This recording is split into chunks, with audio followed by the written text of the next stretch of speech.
Abby, welcome. You're a good friend of ours, and I've known you ever since I moved down here and know your family well. Abby Keehn. And then, You should also clarify. I've been told that some people are, they would think your last name is King. Oh, yes. No, Keehn, Keehn. awesome. Yeah. Awesome. Yeah, it's a pleasure to be with you guys. Thanks for having me. Yeah, we're super excited. So you, obviously, if people don't know, you work at the Foothills Care Center, and that, we're going to dig into that and what that all means and all that. But I guess first, just maybe give us a little bit of background into, I guess we can start at what is a Foothills Care Center and like, what do you guys do? And then after that, we can kind of dig into why you do it and all that stuff. Okay. But just first pitch for what is Foothills Care Center? So Foothills Care Center is a pregnancy and family resource center. We serve upstate South Carolina. In the Seneca area, we have an office, and we also have a satellite office in Clemson. Okay. But we serve mainly Oconee and Pickens counties, and even see some out-of-state clients from like Georgia and North Carolina, just because of the region we're in. But we provide free medical grade pregnancy testing and limited OB ultrasounds to confirm pregnancy. We work with a lot of women who are facing unplanned pregnancies and sometimes crisis pregnancies. And so just being that first resource for them to confirm their pregnancy, but then also to have the support and the education and the resources to be able to point them in the direction that's best for them, and then also provide the education that they need to be able to make an informed decision for their pregnancy. And that's a very, very difficult place to meet a woman in, but we have the pleasure of stepping into their life at that moment in that crisis and giving them some hope. Yeah. Wow. So what is your specific role in that process? So I am actually on staff as the coordinator for volunteers. And so that consists of our organization is largely run on a volunteer base. Yeah. So we have a very, very small staff, but heavily depend on our community for volunteers. And that's my job, to coordinate the volunteers, to recruit the volunteers, to train the volunteers, and then just plug them in the areas where meet their heart the best and where they can fulfill and live out their purpose. So, cool. Yeah. Cool. So, I guess how did you get started there? And maybe even like before that, Sure. Was there any kind of interest, like even growing up, like for that kind of thing, for like crisis pregnancies, or like even have you ever been like what was the process to kind of getting involved with Foothills Care Center? Well, I grew up in a Christian family. I'm the third oldest of 11 children. Wow. So from a very young age, we valued life as a family. Yeah. And my parents just had the perspective of if children are a blessing from the Lord, what blessing would you not want? Wow. And so that's why they had so many children. Yeah. But my mom was actually part of Colorado State Right to Life when she was in her 20s. Oh, wow. And she would go into the schools, the public schools in Colorado, and speak about what abortion was and educating high schoolers on that. And so from a very young age, my mom talked about the abortion issue and how so many women are faced with that crisis and really maybe don't realize that there's other options out there. They feel like abortion is their only option. Yeah. And so just from a very young age, that was a burden I kind of carried. It was a very heavy thing that I took very seriously, and it affected me as a child. And I guess as I grew older as a teenager, it's kind of got a little bit connected with the center at like with fundraisers and stuff like that, just very minimally. Yeah. But after I graduated high school in 2013, I had some more time on my hand. I started working part-time, but I had more time, and I just had this burden that God placed on my heart to do something for his kingdom. Yeah. And I just started praying. I was like, God, what is that you would have me do for you? Give me something to do for you. And I prayed and prayed and prayed that prayer so many times. And it got to the point where it was like begging God, like, please just give me something that I can do for you. Yeah. And I was very hesitant just to jump into something because I didn't want it to be based on me. I wanted to know beyond a shadow of a doubt that that was God's will for me and that was not Abby's desire to make a difference, you know? Wow. And so I kept praying that prayer for the rest of that summer and actually into the fall. And I kept praying and I was like, God, please give me something. And I got to the point that I was so desperate to have that something to do for the Lord that I wouldn't recommend this, but I actually put a timeline on God. Oh, wow. And I was like, I remember I was laying in my bed one night and I was praying that prayer and I said, God, by this time tomorrow, give me something to do for you. Wow. And he literally just like worked, I feel like, in an amazing miracle. Yeah. But that next morning I woke up, I went about my day, I went to work, didn't even remember my prayer. Wow.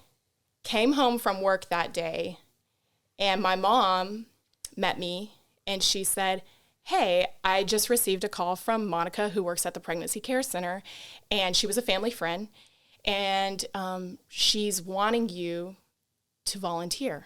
Oh, wow. Are you interested? Wow. You need to call her back. And I was like, not remembering my prayer. I'm like so short, minded. Like, the only response I had was like, oh my word, like, I'm not able to do that work. Like, I'm not equipped for that. Yeah. Wow. I'm just 18 and like, am I going to be working with girls my age? Yeah. Like, how can I have any answers for them? I have not lived in their shoes. I have not experienced the things they're experiencing. I just felt very inadequate. Mm-hmm. And so I was like, okay, I'll call her, but I'm not convinced that this is what I'm going to do. Yeah. And so I called her back and I expressed my concerns to her and she said, Abby, it's in our inadequacy that God gets the glory. Wow, that's good. And I was like, okay, I'll do it. Yeah. And so I went in for an interview. That was January of 2014. And I had in my mind that I was going to be behind the scenes and I was going to wash baby clothes and maybe count some change and not actually be like front lines with clients. Yeah. That was like what I had in mind. Yeah, yeah.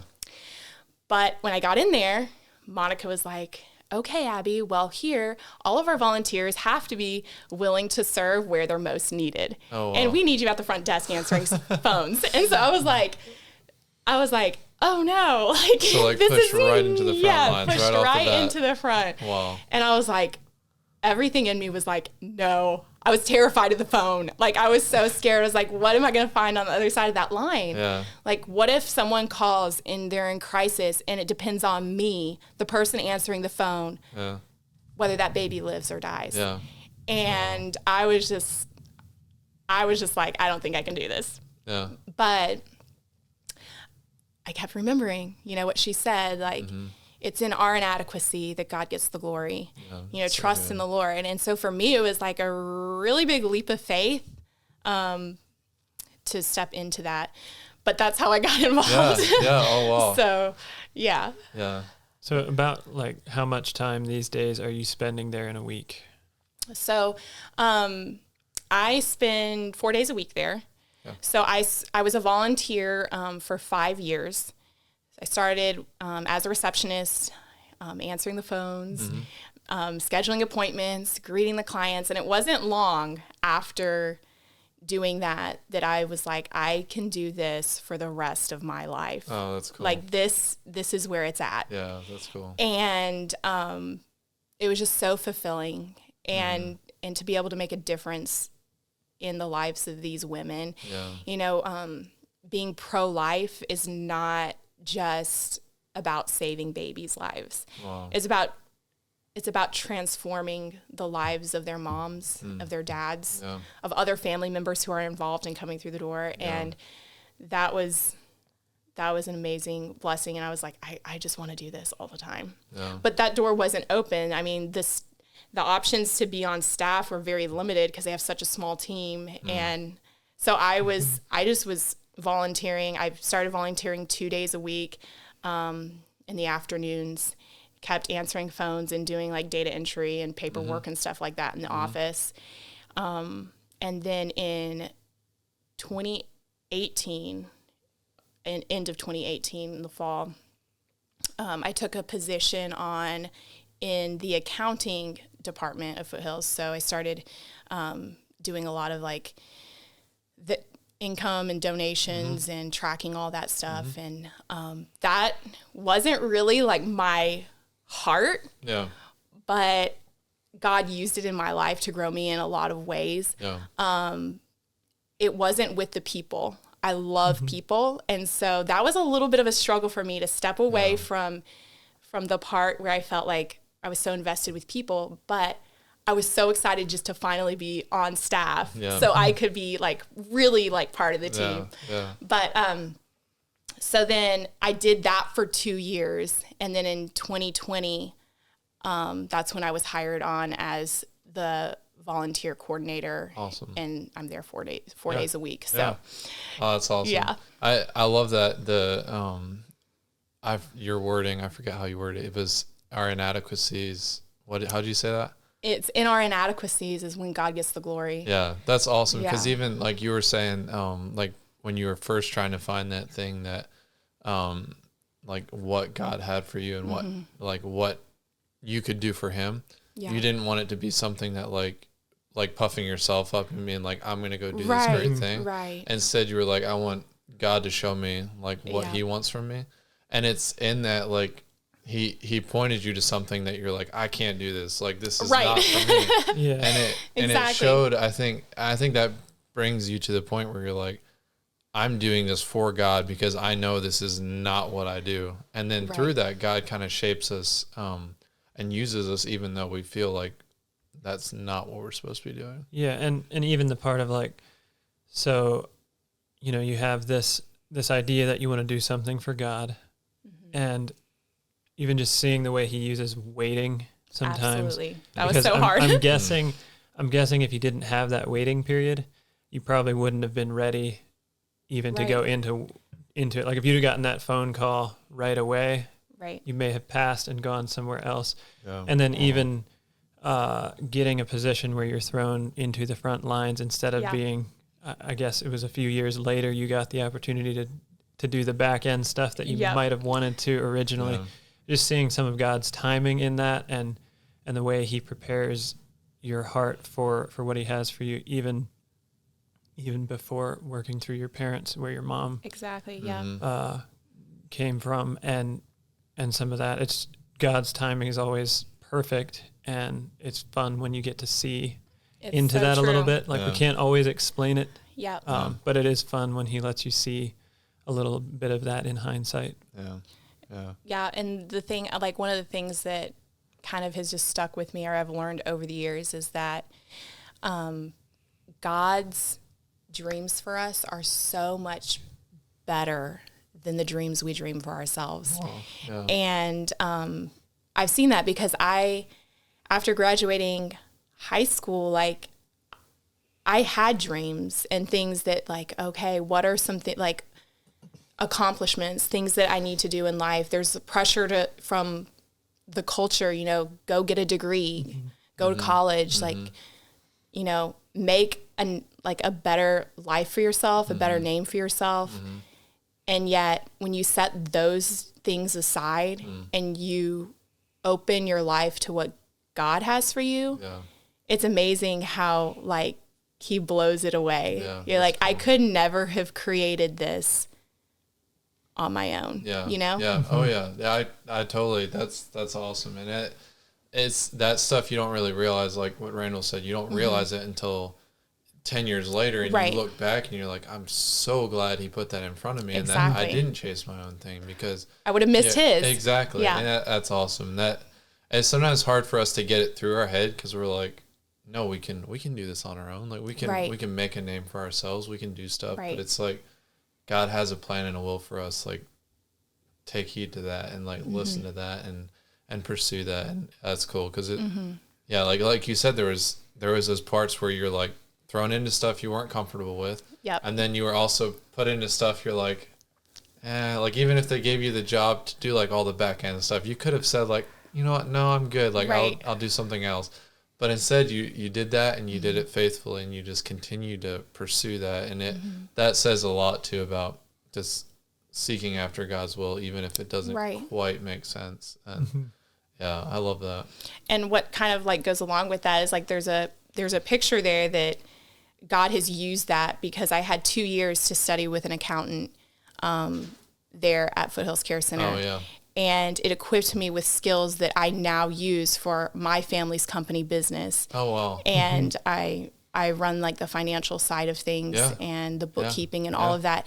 And if I hadn't stepped into that at Foothills Care Center and taken that opportunity, I wouldn't be able to also have this skill that I use every day. That's so true. So, that's awesome. Yeah. So then kind of getting back to the care center, what does it look like for you on a normal day? I don't know if there is a normal day. That's exactly. We asked him that. We're like, what does a normal week look like? And he was like, normal. Yeah, normal. What's that? Well, usually I am working a lot with communication. I'm communicating constantly between community partners, churches, individual volunteers, volunteer groups. I'm setting up appointments and meetings and interviews. I see clients. I'm not the client care coordinator or the advocates that meet with the clients typically, but when we have a walk-in and there's no one to see that client, I step in and I fill in, and that's a joy as well to be able to meet with these women and just love them and show them the love of Jesus and the hope that there is. So I get to do that, and I love that. And I have been able to meet a lot of wonderful women and seen God work in really great ways and see hearts changed and them change their minds about their pregnancy and watch babies be born and all that stuff. And that's really exciting. But there's hard stuff too. Yeah. And, but I get to participate in all of that kind of stuff. Yeah. I do a lot of donor relations and work with the donors. And I'm trying to think, what else do I do? I wear a lot of different hats. That's usually how ministry goes. It does. You just fill in small team. So you just pass the hats around. But it's good. Yeah. We all of our team takes turns. We speak at churches. We speak at events. Cool. Just do you enjoy things. that and speaking at churches and stuff? I hated it at first. Yeah. Actually, the first church I actually spoke at was Foothills Fellowship. Oh, yeah. And I was completely on my own. That was the first time I spoke and shared about Foothills Care Center publicly to a large group of people. Yeah. And I literally thought, my words would not come out of my mouth. I was so nervous. Sometimes it's almost worse if you know the people. I think so. Yeah, I think so. So, that was so hard, and I was the only one representing that day. Oh, wow. So, but the more you do it, the easier it becomes. And now, I get some butterflies probably every time I stand up in front of a church. But when you're sharing what you're passionate about and what you know inside and out, it's not that hard anymore, you know? And usually we go together as a team. Our staff goes together as a team to a church. And so we kind of tag team it and share different parts of the organization because we have a lot of little different branches and do different things. But yeah, cool. I'm going to go back to this question then later. What do you find, you touched a little bit on it, with the seeing babies born, seeing the moms transform. Is there what's the most rewarding part about being a part of the care center? Is there one thing that you really look forward to, or is there a memory that you have that kind of is stays in your head, or is there just an ongoing weekly thing that happens that you're I'm so excited about this happening? Yeah. Yeah, just speak to that a little bit. I would say, like, in general, is probably just the feeling of a purpose and making a difference, and the opportunity of sharing Christ with people. But definitely rewarding to see women who maybe have been incarcerated and on drugs, and their children in DSS and all that, and never like having any hope or any dream of a family. And seeing how when they give their lives to Christ, how all the pieces come back together. They get their kids back, and they buy a car, and they get a job that they were never supposed to get because that employer doesn't hire felons. And miracles like that happen. That's super encouraging. One specific story that has closely impacted me, because I was a part of this. We did have a client come in who was abortion minded.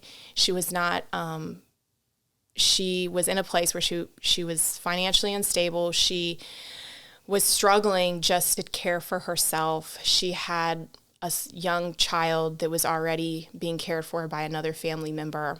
And she was determined abortion was her only option. And not a single one of the women that I've ever met with who has said abortion is their choice has ever indicated that they want to have an abortion. It's always through tears and pain that they reveal to you that that's their choice. And so it's like you're watching this like battle within them that says, one side is saying you can't go on living without an abortion. You can't survive. And this other side that's saying, her heart, don't do it. And so it's like this conflict within them. You watch it happen. And in their mind, it's either they die or their baby dies. It's not, they don't see it as like they both can go on living. And so it's not something they want to do. No woman wants to make that choice. I've not met one, and I've met several. But this one in particular, she was going through that battle. And several of our advocates were counseling her and sharing their stories, because so many of the women who work at Foothills Care Center have walked the same journey. And we're very blessed to be able to have women who can speak from experience. And so as we shared the stories and she heard, and we gave hope and options for help to get her out of the situation that she was facing, through tears, she said, I'm having an abortion and you can't change my mind. And so we said, okay, if that's your choice, this is what the state of South Carolina requires. You have to have an ultrasound to confirm you have a viable pregnancy before you can have an abortion in South Carolina. And so they provide those at the abortion clinics, Planned Parenthood, but they don't usually let you see the screen, the images. It's something they're not going to show you, but we told her we can offer you that for free here. And so we scheduled her ultrasound. And she came in for that ultrasound because she wanted an abortion. And she looked at that screen and she saw that baby and she heard that heartbeat and she chose life. And that's what it's about. It's the woman that says, like, you're not going to change my mind, but God can change her mind. We can't change her mind. It is her choice. But God's in control of that. And she had a beautiful baby and healthy and doing well and loves her and can't imagine life without her. So that's incredible. That's like one story that I hold dear.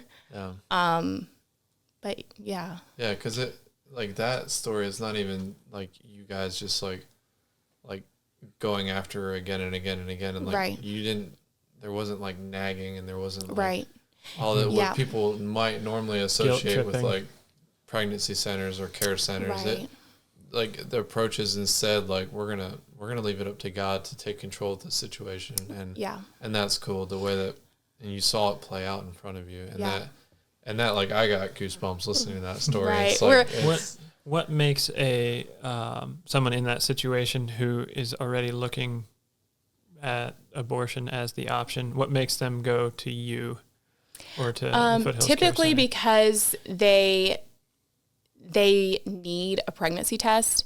I mean, you can get over-the-counter tests anywhere, CVS, Walmart, wherever. But we do medical-grade pregnancy testing, and they get a medical proof of pregnancy that they're pregnant. So usually, and it's free.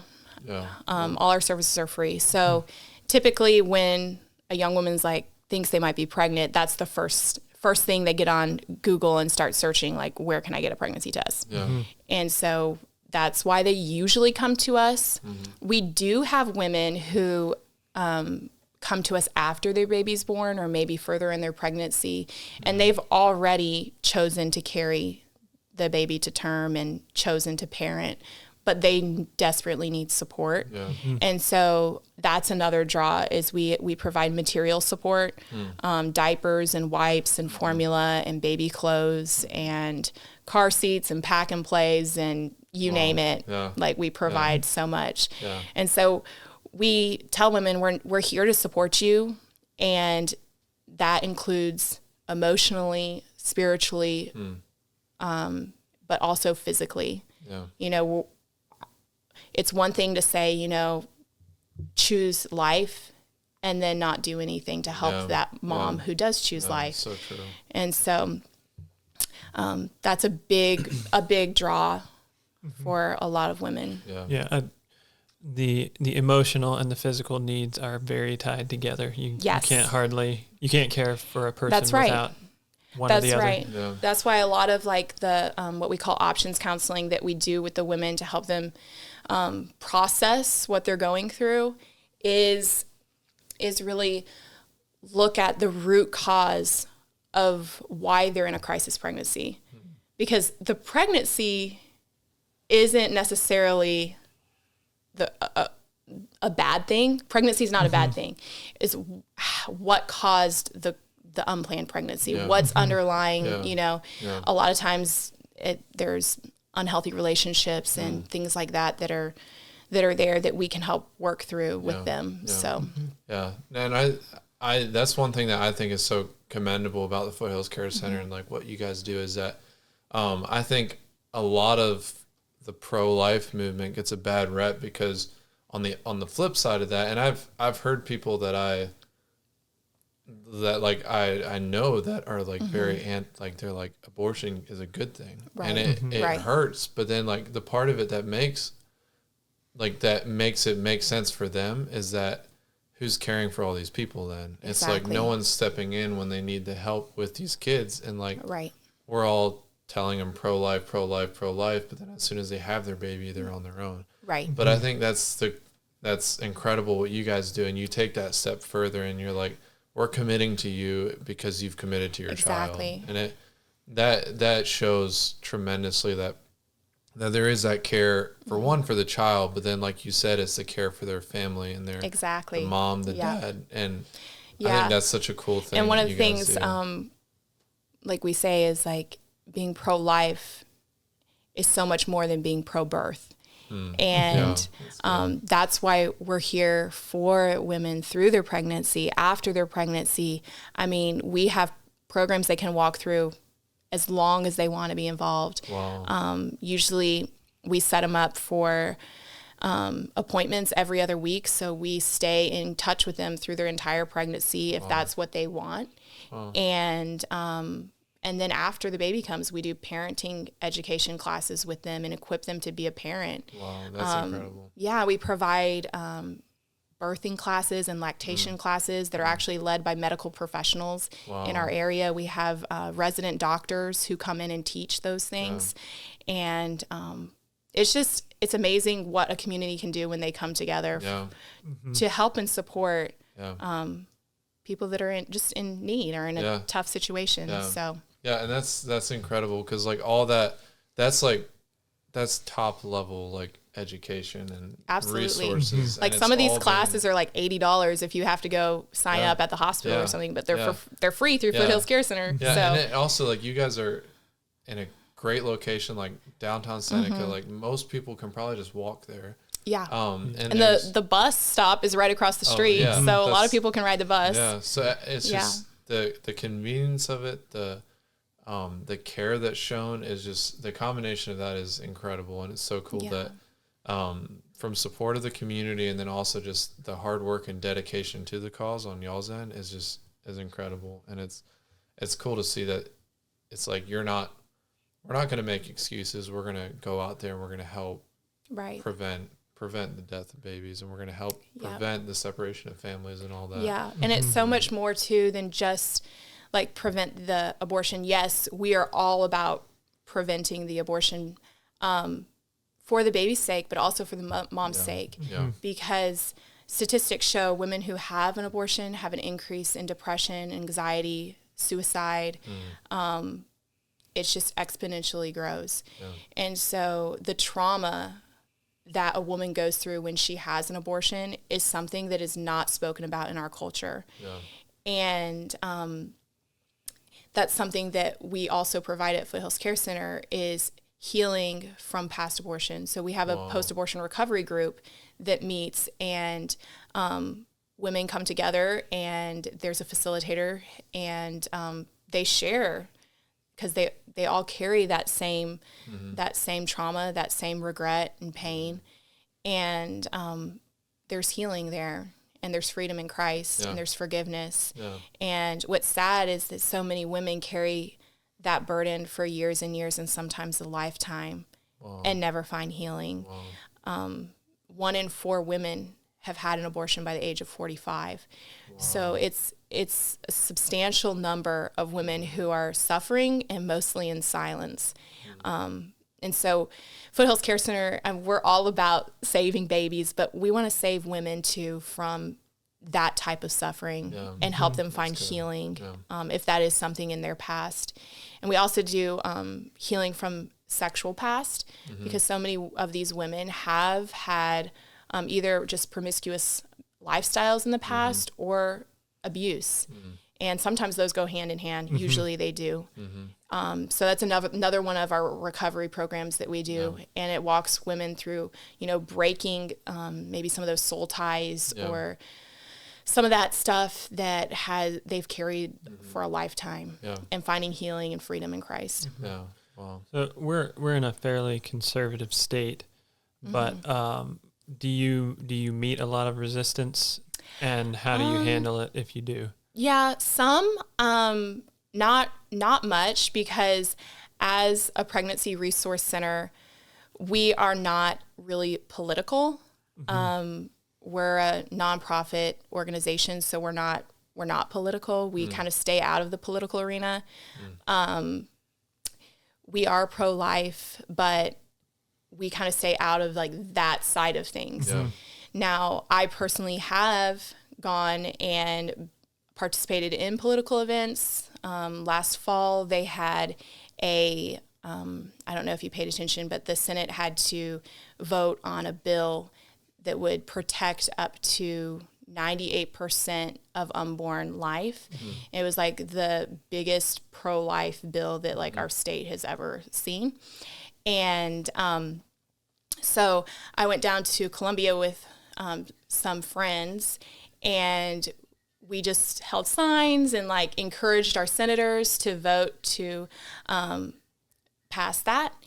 And I was standing out on the curb, and I did have a man walk by me, and he said, F the babies. I had a sign with a picture of a baby on it, and it said vote to protect 98% of unborn life.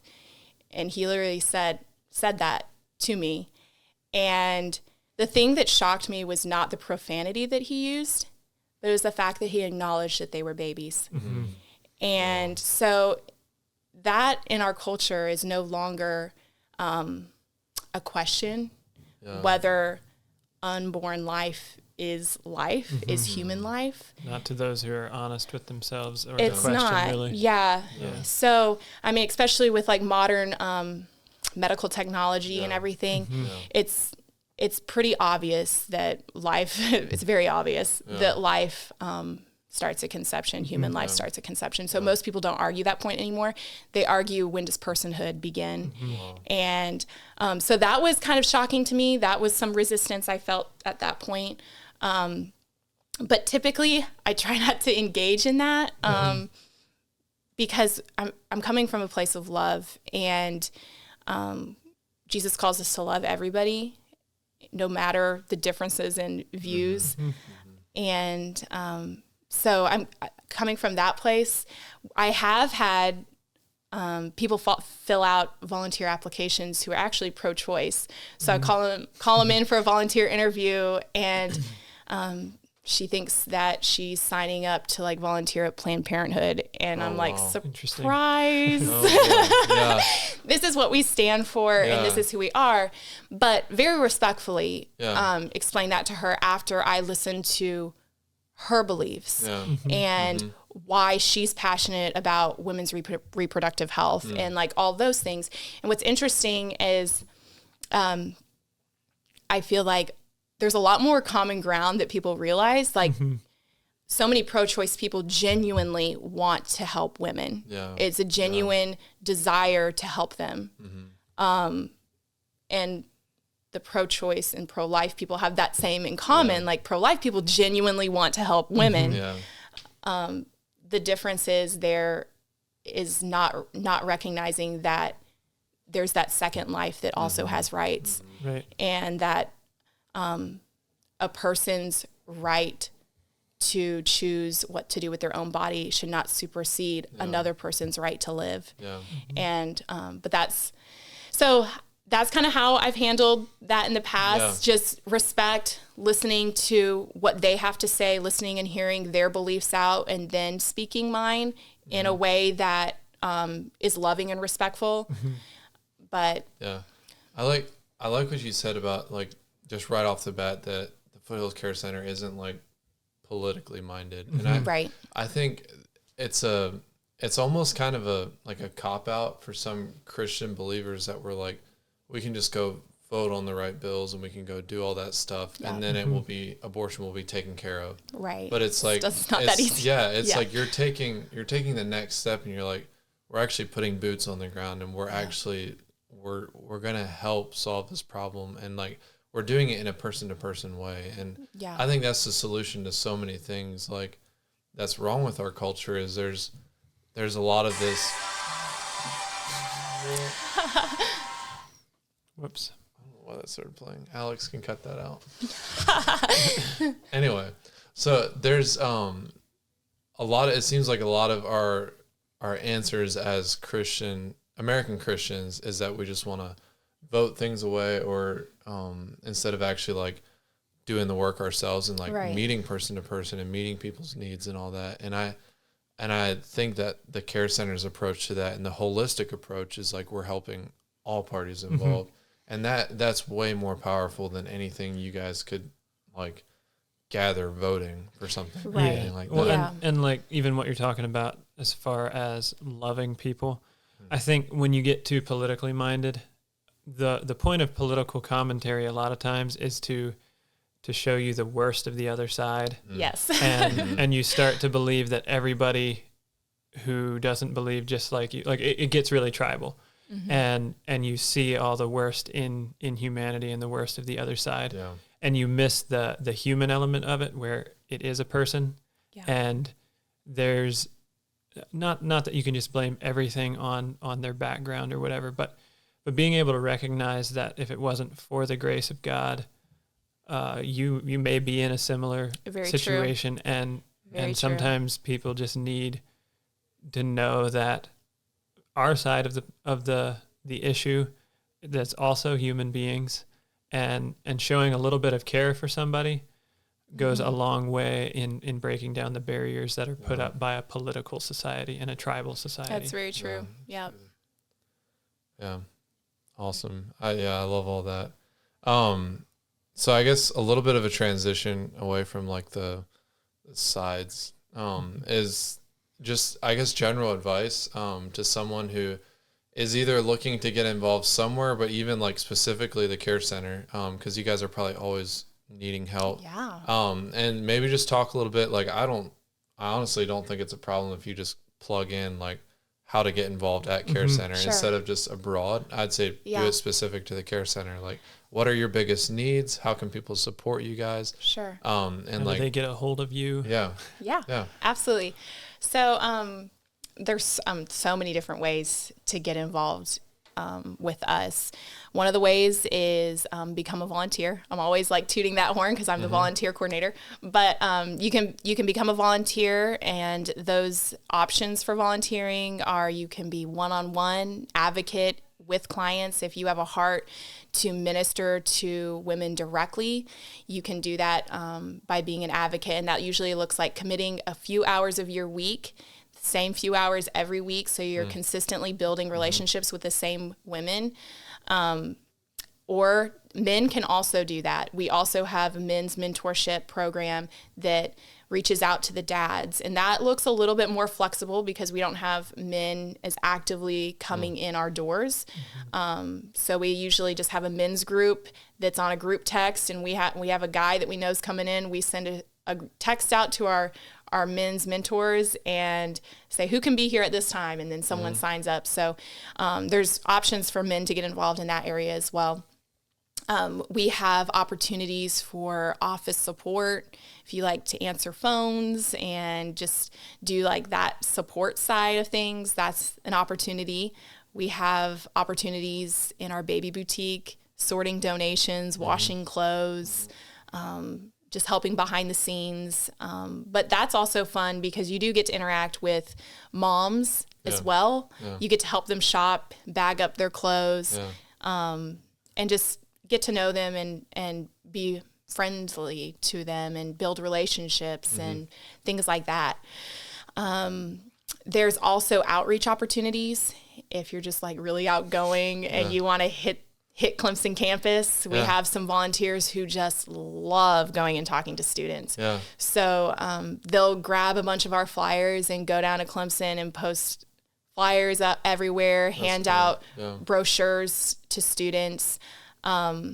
We have a really awesome partnership with a student body group called Tigers for Life, and they have been able to open up some big doors for us to get our information into Clemson. So that's been a huge support. But so there's that option. There's options for churches to have us come speak and let their congregations know what we're doing. So if there's anybody out there that has a church they want us to come speak at, we'd be happy to do that. We also have opportunities to help with events and fundraisers and different things like that. We do have our annual Golf for Life fundraiser coming up in October. It says October 14th. And that'll be at Chickasaw Point Golf Course. And if you're interested in golfing or putting a team together, it's 4-man team, captain's choice. And you can just reach out to us by going to our website, foothillscarecenter.org. So, sweet. Yeah. You also can donate baby clothes, diapers, all the things. Sweet. So basically, if you want to get involved, there's so a way to get involved. Endless opportunities. Sweet. Yeah. And I think, if anyone is listening, and I mean, it just gets you excited because I think it's a completely different way to approach, like the idea of abortion and the idea of families than what you might think of right off the bat. And and I think that different approach can be really encouraging to someone who maybe is kind of sick of just hearing about it and like wanting to talk about it, but instead if they actually want to like put action to their words, it's such a great place to get involved. And like you said, it could mean anything like from a few hours a week, and that's a big help. And if someone has a few days a week, that's even a better help. So that's true. Yeah. So, and then even like, what you said, baby clothes, financially, I mean, you guys are always looking probably for financial partners. Yes, we are. Because everything you do is free. So yes, it's an incredible way for just the community to come alongside you guys. And there are options like you can donate online, just going foothillscarecenter.org and selecting the give button. You can donate there. Sweet. But kind of like what we were talking about earlier with there's you can change laws, you can make abortion illegal, but that's never going to stop an unplanned pregnancy. Yeah, wow. And so no matter what our government does, there's still a need for this. No, that's so good. And there's always a need to share the love of God. Yeah. Mm-hmm. And so that's our goal. We're pro-life, but we're not just pro-life for baby. We're pro-abundant life in Christ. Yeah, wow, that's and so we mentor these women, but we also point them to Jesus because we can supply all the diapers and all the clothes and all the car seats and the pregnancy tests and the ultrasounds. Yeah. But ultimately, if we don't give them Jesus, then we've given them nothing. Mm-hmm. And so that's the heart. And it's such a good thought too, like just because a certain law gets passed doesn't take away the mess of life. Right. And there's still all of that the church needs to jump into and take care of. And take ownership, really. Yeah. That's so good. I guess we're just going to wrap it up. Last thing, we do this with all of our guests, and we love hearing the input from our guests. What's one thing the world needs more of, and why do they need it? Okay, so this is a hard question. I would say selfless people. Because especially in our culture in the United States, we operate in a very selfish world. And our selfishness keeps us from sacrificing for others and for serving the Lord and putting others before ourselves. And there's a very big movement to love yourself in our culture. It's kind of like this cliche little thing that we say, love yourself first. And even the church has picked up that slogan, love yourself, because you can't love your neighbor as yourself until you love yourself. I don't know if you've heard that yet. It's a huge deception and lie. And Jesus calls us to love ourselves last, put others before ourselves. And I don't know if you've noticed, but around the area, Seneca, Westminster area, there's billboards that say love yourself. Those are all Planned Parenthood billboards. Oh, wow. And the message is love yourself and get rid of that baby. Wow. And that's why it's so disturbing to me when I hear Christians pick up that slogan, love yourself, because they're saying the same chant as Planned Parenthood. Wow. And there's just enough truth in that statement to make it even more dangerous. Like any good lie, really. That's exactly right. That's exactly right. Yeah. So, of course, like, we're supposed to care for ourselves, and our bodies are a temple of God, and we're supposed to take care of them, but to love others first, to love God first and others second. Yeah. Well, and it's such a good point, too, like the selfishness point. Often, I see a lot of people wasting so much time trying to take care of themselves that they end up zeroing in so close to their problems that they can't see anything else in the world. And so often getting out of that and helping other people is also the solution to helping yourself. Yeah, absolutely. Yeah, exactly. And that's the deception. Yeah. It's like this, I don't know, this little oxymoron. Like, loving others actually helps yourself more than anything. Yeah.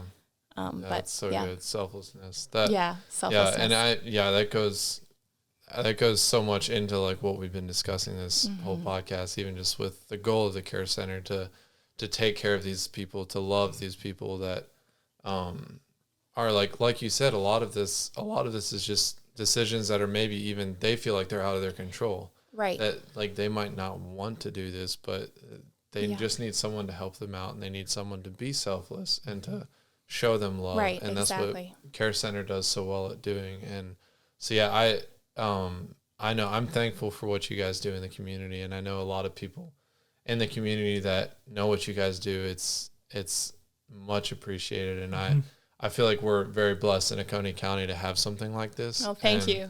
And I think, it's commendable what you guys do. And I hope if whoever's listening to our podcast, if they can help out in any way, that's awesome. But even if no one listens to our podcast, I know I'll be spreading the word about what you guys do and how people can get involved, because I think it's just really encouraging to me to hear that side of, like, we're here for everyone and we're here to love every bit of this family. It's not just the baby, right? But it's everyone. And that's so encouraging to me, because that's what the world needs more of. It's just loving other people and being more selfless. So, yeah.